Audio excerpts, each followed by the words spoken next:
So hello guys, welcome back to my new video. और आज की वीडियो में मैं डिस्कस करूंगा अपना टाइम टेबल जो मैंने जेई की प्रिपरेशन के टाइम पे फॉलो किया था। तो यार काफी बच्चों के डाउट था या वीडियो बनाने के लिए बोल रहे थे कि भैया हमें आपने ये स्ट्रेटेजी वीडियोस बना दी, आपने ये भी बता दिया कि मोस्ट इंपॉर्टेंट चैप्टर्स कौन से एंड टाइम पे कौन से चैप्टर्स हमें इस टाइम पे फॉलो करने चाहिए, लेकिन उन्हें किस ऑर्गेनाइज्ड वे में कैसे फॉलो करें, हम डेली रूटीन फॉलो नहीं कर पाते हैं। या बेस्ट टाइम टेबल क्या है जिससे कि हम अपने पूरे फुल डे को एक बेस्ट वे में ऑर्गेनाइज्ड वे में कवर कर सके सभी चीजों को। तो इस वीडियो में मैं आपके साथ अपना जेई का टाइम टेबल शेयर करूंगा जो कि 13+R का टाइम टेबल है। अब देखो यार, इस टाइम पे ना आपको पढ़ाई तो करनी पड़ेगी, अराउंड 12 से 13 घंटे मिनिमम पढ़ाई, एटलीस्ट 12 से 13 घंटे आपको पढ़ाई करनी पड़ेगी। क्योंकि यार अराउंड आपके 25 या 30 डेज, मान लो आपके अराउंड 30 डेज बाकी हैं। तो इस टाइम पर जितना आप मेहनत कर सकते हो ना यार, उतना ही हेल्पफुल रहने वाला है। अब यार जो टाइम टेबल मैं आपके साथ शेयर करने वाला हूं उसमें हो सकता है कि कुछ चीजें ऊपर नीचे हो सकती है, मतलब आपका टाइम थोड़ा डिफरेंट हो सकता है। तो मैं आप मेरे टाइम टेबल से इंस्पायर होके अपना टाइम टेबल बना सकते हो, जो कि बहुत इंपॉर्टेंट है। क्योंकि थोड़ा बहुत तो चेंजेस आपको भी करने होंगे, और या फिर आप ऐसा का एज इट इज फॉलो करना चाहते हो तो वो भी अच्छा है, उसमें भी कोई डाउट नहीं है।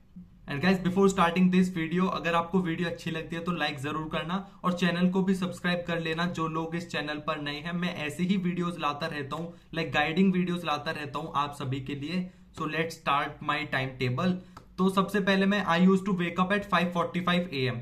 अब यार मैं थोड़ा जल्दी स्टार्ट करता था, क्योंकि जितना हम जल्दी स्टार्ट करेंगे उतना ही हमारा एज होता है कि हम ज्यादा पढ़ाई कर सकें। अगर दूसरे स्टूडेंट्स को देखें, वो थोड़ा लेट स्टार्ट करते हैं, मैक्सिमम स्टूडेंट लेट ही स्टार्ट करते हैं, लाइक 8 और 9 PM, सॉरी AM पे स्टार्ट करते हैं। तो वहां पे उतने तक तो हम 2-3 घंटे एक्स्ट्रा पढ़ाई कर सकते हैं उस टाइम तक। तो मैं डेली क्या करता था, 5:45 पे उठता था और 15 मिनट फ्रेश वगैरह जो भी करना है, मतलब एकदम रेडी हो जाता था पढ़ाई के लिए। फिर 6 to 7:45 ये मेरा फर्स्ट स्लॉट था। इस टाइम पे मैं रिवीजन करता था, क्योंकि यार 6 to 7:45 अराउंड 1.5 आवर के करीब मैं इस टाइम में फिजिक्स और केमिस्ट्री रिवाइज करता था। क्योंकि मॉर्निंग में रिवीजन बहुत ज्यादा इंपॉर्टेंट होता है, और हम जितना रिवीजन करेंगे यार उतना ही अच्छा होता है। और इस टाइम पे तो अराउंड आपके पास 30 डेज है, इस टाइम पे तो बेस्ट यही है कि आप रिवीजन करते रहो। और जो बच्चे कहते हैं ना भैया रिवीजन करने का मन नहीं करता, तो यार आप मॉर्निंग का टाइम रखो, वो काफी ज्यादा हेल्पफुल रहता है। मुझे तो काफी हेल्प करता था, क्योंकि मैं मॉर्निंग का टाइम स्टार्टिंग से ही मॉर्निंग में रखता था, सॉरी रिविजन का टाइम स्टार्टिंग से ही मेरा फोकस था कि मैं मॉर्निंग में ही रिवीजन करूं। तो अराउंड 6 to 7:45 तक मैं फिजिक्स और केमिस्ट्री को रिवाइज करता था। देन मैं अराउंड 15 मिनट्स का ब्रेक लेता था, वहां पे आप बात कर सकते हैं।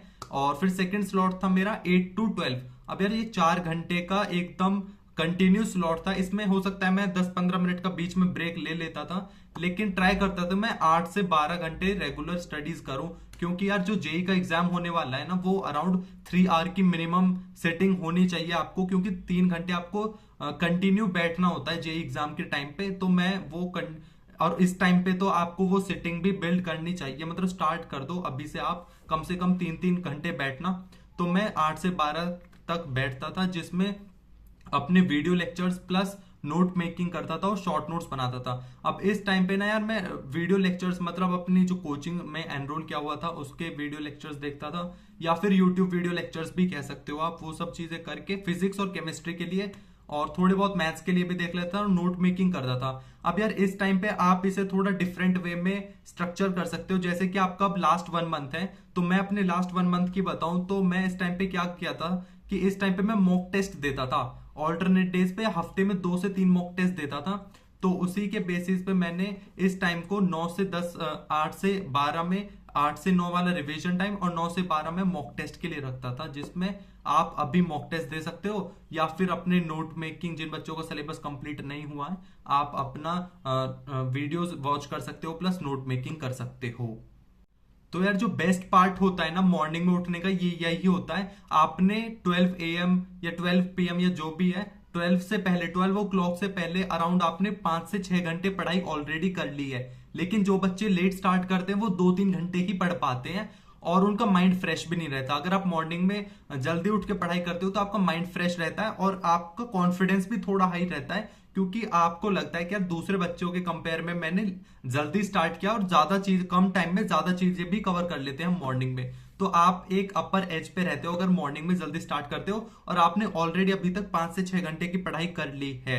अब आपका ब्रेक का टाइम होता है, यहाँ पे आप बात वगैरह या लंच वगैरह कर सकते हो, जो भी करना है। तो मैं यार 1-1.5 घंटे का ब्रेक लेता था। वैसे टारगेट मैं करता था कि 1 घंटे का ब्रेक, लेकिन आपको भी पता है थोड़ा बहुत 10-15 मिनट या आधा घंटा ऊपर नीचे हो जाता था, तो ये 1 घंटे से 1.5 घंटे शिफ्ट हो जाता था।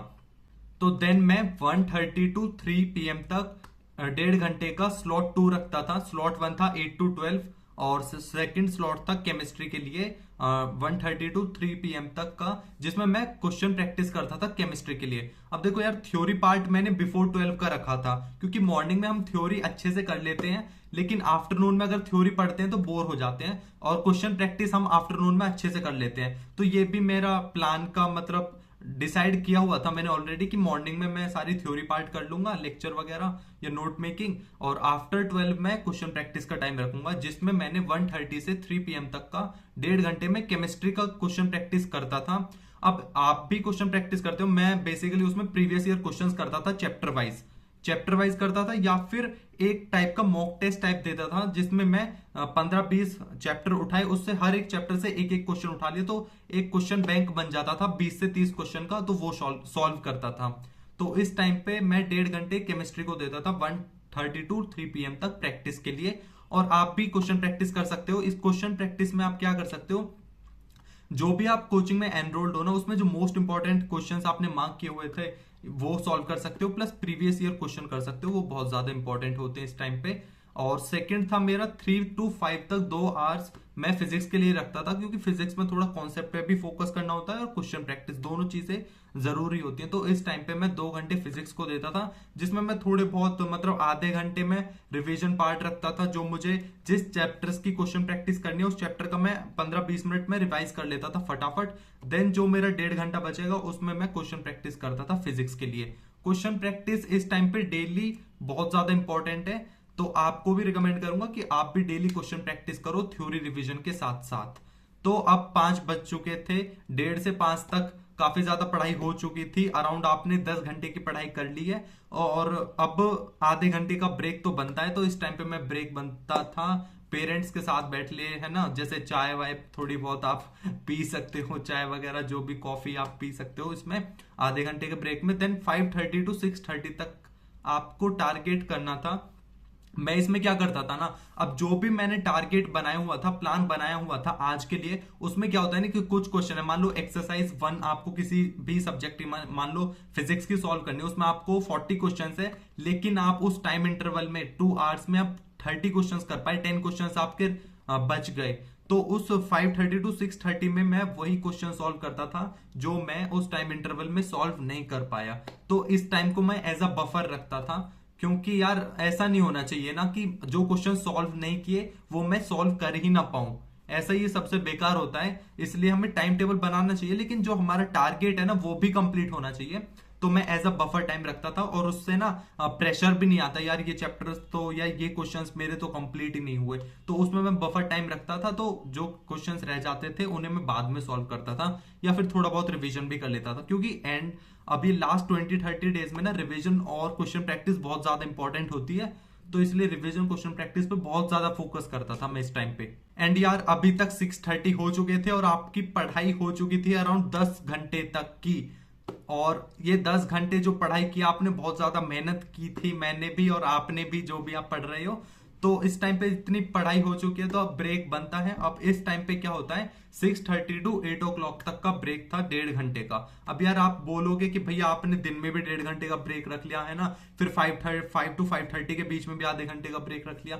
देखो आप ब्रेक रख सकते हो, ब्रेक बहुत ज्यादा इंपॉर्टेंट है, उससे आपकी इफेक्टिविटी भी बढ़ेगी। लेकिन इंपॉर्टेंट ये है आप जिस टाइम पढ़ रहे हो ना, जिस टाइम आपने मतलब अपने टाइम टेबल में लिखा हुआ है ना कि इस टाइम मुझे पढ़ना है, तो उस टाइम पे पढ़ना ही है। ऐसा नहीं है कि आप कुछ और एक्टिविटीज कर रहे हो और वो टाइम ऐसे ही निकल गया। अगर आप उस टाइम पे अच्छे से पढ़ते हो तो आपके ब्रेक भी बनते हैं इतने, ये ज्यादा ब्रेक नहीं है, लेकिन आप अच्छे से पढ़ाई करते हो तो इतना ब्रेक तो बनता है। तो 6:30 से 8 o'clock तक का ब्रेक था। अब इसमें मैं आधे घंटे वॉक के लिए जाता था। मैं आपको भी रिकमेंड करूंगा कि यार आप भी वॉक के लिए जाओ इवनिंग में डेली, अभी भी जाना चाहिए आपको, वॉक कर सकते हो, ज्यादा जॉगिंग वगैरह इतना मतलब इतनी ज्यादा एक्सरसाइज मत करो जिससे आपको थकावट हो जाए ज्यादा और रात को नींद आ जाए। बस नॉर्मल वॉक वगैरह कर दो जिससे आपका माइंड फ्रेश होना चाहिए, जिससे कि आप जो रात में पढ़ाई करने वाले हो वो एक फ्रेश स्टार्ट करो। लाइक जैसे आपने मॉर्निंग में स्टार्ट किया था ना, ऐसे ही फ्रेश स्टार्ट होनी चाहिए आपकी नाइट वाली पढ़ाई के लिए। तो आधे घंटे के लिए मैं वॉक के लिए जाता था और फिर वॉक के बाद मैं डिनर वगैरह करके और फिर 8 to 11 बैठ जाता था। अब यार 8 to 11 थर्ड स्लॉट था, थर्ड या फोर्थ जो भी स्लॉट है, इस टाइम पे मैं फुली मैथ्स को देता था क्योंकि मेरा वीक सब्जेक्ट था मैथ्स। तो इस टाइम पे मैं सारे मैथ्स का ही था क्योंकि और कोई दूसरे सब्जेक्ट जो फिजिक्स केमिस्ट्री वो पूरे दिन में मैंने अच्छे से पढ़ लिए थे। अब मैथ्स की बारी थी। अब मैथ्स में जो भी रिवीजन करना होता है या लेक्चर देखना होता है या मैथ्स की जो थ्योरी पार्ट होता है ना, वो फटाफट रिवाइज करना, मतलब थ्योरी पार्ट बहुत कम होता है। तो फटाफट थ्योरी पार्ट रिवाइज करके मेनली क्वेश्चन प्रैक्टिस पे ज्यादा फोकस करता था मैथ्स में। तो और क्वेश्चन प्रैक्टिस तो यार प्रैक्टिस तो मैथ्स के लिए बनी है, मतलब प्रैक्टिस तो करनी है मैथ्स में। तो 2-2.5 घंटे में मैथ्स की प्रैक्टिस करता था रात में। फिर 11 बजे एकदम सब चीजें बंद कर देता था, सब चीजें एकदम फिनिश करके रख देता था बुक्स को एक साइड में। अब 11 से 15-20 मिनट मैं देता था अपने नेक्स्ट डे प्लान के लिए। मैं ये आप सभी को रिकमेंड करूंगा कि आप नेक्स्ट डे प्लान एक दिन पहले बना लो रात में, जिससे कि आपको नेक्स्ट डे का पता हो कि मुझे अगले दिन क्या चीजें करनी है, क्या चीजें फॉलो करनी है। और आपको ना, अगर आप एक दिन पहले प्लान नहीं बनाते हो, उस दिन ही बनाओगे। मान लो आप मॉर्निंग में 6 o'clock उठते हो और आप वहीं प्लान बनाने लगो, तो आपको आधे घंटे 1 घंटा आधा घंटा उसी में लग जाएगा और आप थोड़े बहुत टायर्ड हो जाओगे कि उस प्लान को बनाते हुए। यार मुझे नहीं पता, मैं तो हो जाता था टायर्ड अगर मॉर्निंग में प्लान बनाओ, उसी में आधा घंटा निकल गया कि क्या पढ़ना है क्या नहीं पढ़ना है, ये क्वेश्चन नहीं हो। क्योंकि सुबह सुबह हम टेंशन लेते हैं ना कि यार ये क्वेश्चन नहीं हो पाएगा, ये प्रैक्टिस नहीं कर पाऊंगा। वो सारे काम मैं रात में कर लेता था 15-20 मिनट लगा के। तो आपको भी रिकमेंड करूंगा कि आप एक दिन पहले एक रियलिस्टिक प्लान बनाओ, है ना। एक ऑनेस्ट प्लान होना बहुत ज्यादा इंपॉर्टेंट है। और यार थोड़ा बहुत डिसअपॉइंटमेंट भी होता था रात के वक्त कि मैंने जो टारगेट बनाया था उसमें मैं 80% तक फॉलो कर पाया हूँ। बहुत सारे चैप्टर्स के मैं क्वेश्चन सॉल्व नहीं कर पाता था, है ना। थ्योरी पार्ट भी छूट जाता था, मतलब 80% तक थोड़ा डिसअपॉइंटमेंट रहता था। लेकिन नेक्स्ट डे ट्राई करता था कि जहां जहां मैंने, मतलब जिस जिस पॉइंट पे मैंने टाइम वेस्ट किया है उस टाइम को मैं अगले दिन से वेस्ट नहीं करूंगा, उस पर ज्यादा फोकस करता था। तो वो मैं आपको भी रिकमेंड करूंगा, अगर आपका कहीं टाइम वेस्ट हो रहा है उन चीजों को नोट करो कि टाइम वेस्ट कहाँ पे हो रहा है, वो इंपॉर्टेंट है। अगर आप उसे एक बार देख लेते हो कि आपका कहाँ पे टाइम वेस्ट हो रहा है और उसे इंप्रूव करने की कोशिश करोगे, तो आपकी इफेक्टिविटी और इफिशियंसी दोनों चीजें बढ़ जाएंगी और आप 90%, फिर जैसे जैसे मैंने ये चीजें फॉलो की तो मेरा इवन 90% या 95% तक अपना टारगेट को फॉलो कर लेता था। और एक इंपॉर्टेंट बात, मैं क्या करता था ना कि मैं चिट्स बना लेता था। जैसे मेरे मान लो टू डू लिस्ट होती है कि अगले दिन मुझे 5 काम करने, तो 5 लिस्ट मतलब 5 चिट्स बना लेता था। और जैसे जैसे कवर होते जाते थे टॉपिक या चैप्टर या क्वेश्चन प्रैक्टिस टारगेट अचीव होते जाते थे, तो देन मैं उन चिट्स को फाड़ के फेंकता था, जिससे एक कॉन्फिडेंस मिलता है कि हमने 5 चिट्स बनाई थी जिसमें से 3 हमारी कर दिए, मतलब फिनिश काम हो चुका है, 2 बाकी हैं वो भी कर लेंगे। तो इससे मोटिवेशन बढ़ता है। अब ये छोटे छोटे तरीके होते हैं जिससे आप अपने पूरे दिन को ऑर्गेनाइज्ड वे में रख सकते हो और एक अच्छे प्लान बनाकर फॉलो कर सकते हो, प्लस कॉन्फिडेंस को बूस्ट कर सकते हो। और इस टाइम पे कॉन्फिडेंस काफी ज्यादा बूस्ट होना इंपॉर्टेंट है।